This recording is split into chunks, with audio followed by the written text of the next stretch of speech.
ఆవిడ నా కళ్ళకేం లేవు కాళ్ళకేం లేవు అని చూశారు. కానీ అసలు ఏం జరిగిందంటే, ఇందాక మా ఊరి ఆంటీ ఒక ఆవిడ నాకు కనిపించారు. నా పరిస్థితి చూసి చాలా జాలి పడ్డారు.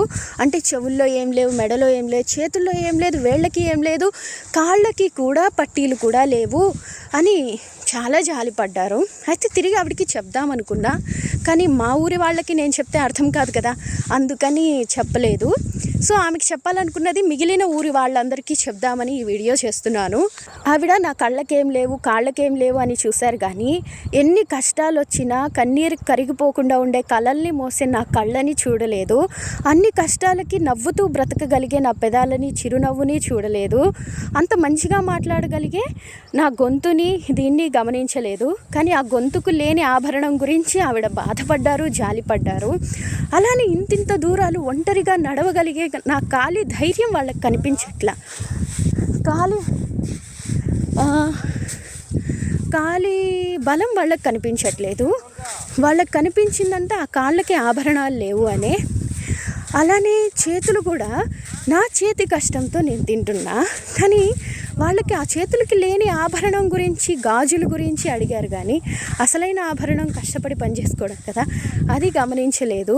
అంటే ఆడవాళ్ళని ఈ విషయంలో అందం, అలంకారం, ఆభరణం వీటికి ఇది చేసి అవి ఉంటే మంచిగా, అవి లేకపోతే ఇదిగా అన్నట్లుగా మాట్లాడేసరికి ఆడపిల్లలందరం వాటి వెనకే పరిగెత్తున్నట్టున్నాం. అందుకే ఆత్మబలం, ధైర్యం, స్థైర్యం ఇలాంటి వేటి గురించి ఎక్కువ ఫోకస్ చేయలేకపోతున్నట్టున్నాం. నిజానికి వాళ్ళు పై ఆభరణాలు లేదని జాలి పడడం కాదు, అంత ధైర్యం ఉన్నందుకు గర్వపడాలి. అంతే కదా. లేదంటే నా గురించి నేను ఎక్కువ చెప్పుకోవడం కోసం ఇలా అనుకుంటున్నారా? కష్టం ఎవరికైనా కష్టమే కదా అండి. అలాంటి స్థితిలో చనిపోకుండా, ఒక రాంగ్ స్టెప్ వేయకుండా ఉండగలగడం అన్నది ఎంతో గొప్ప విషయం. కానీ అది అవసరం లేదు జనాలకి. నువ్వు రాంగ్ స్టెప్ వేసినా, ఒళ్ళంతా బంగారం వేసుకుంటే నువ్వు గొప్పదానివే. అలానే నువ్వు ఇంకేం తప్పు చేసినా ఎవరికి అవసరం లేదు. నువ్వు రిచ్గా కనిపిస్తే జనం హ్యాపీ ఫీల్ అవుతారు, గౌరవిస్తారు. అందుకనే అనుకుంటా ఆడవాళ్ళ బిహేవియర్లో కూడా అలాంటి చేంజెస్ చూస్తూ ఉంటాము. ఆ కాలం కవులైనా ఈ కాలం కవులైనా ఆడపిల్లని వాళ్ళ కళ్ళతోనో, పళ్ళతోనో, శరీరంతోనో పొగిడేస్తూ ఉంటారు. నీవి అంత ఎత్తునున్నాయి, ఇంత చిన్నగుంది, అంత పెద్దగుంది, ఎక్సెట్రా ఎక్సెట్రా.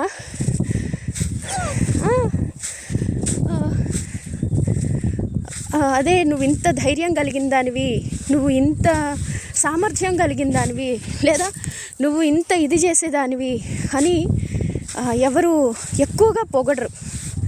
అంటే అవి చేస్తే ఆడవాళ్ళు మాట వినకుండా పోతారు, జవాబు చెప్పకుండా పోతారు అని అనుకుంటారేమో.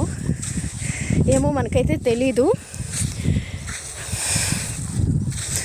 సో ఏదో చెప్పాలనిపించింది, చెప్పేశాను. ఉంటానండి.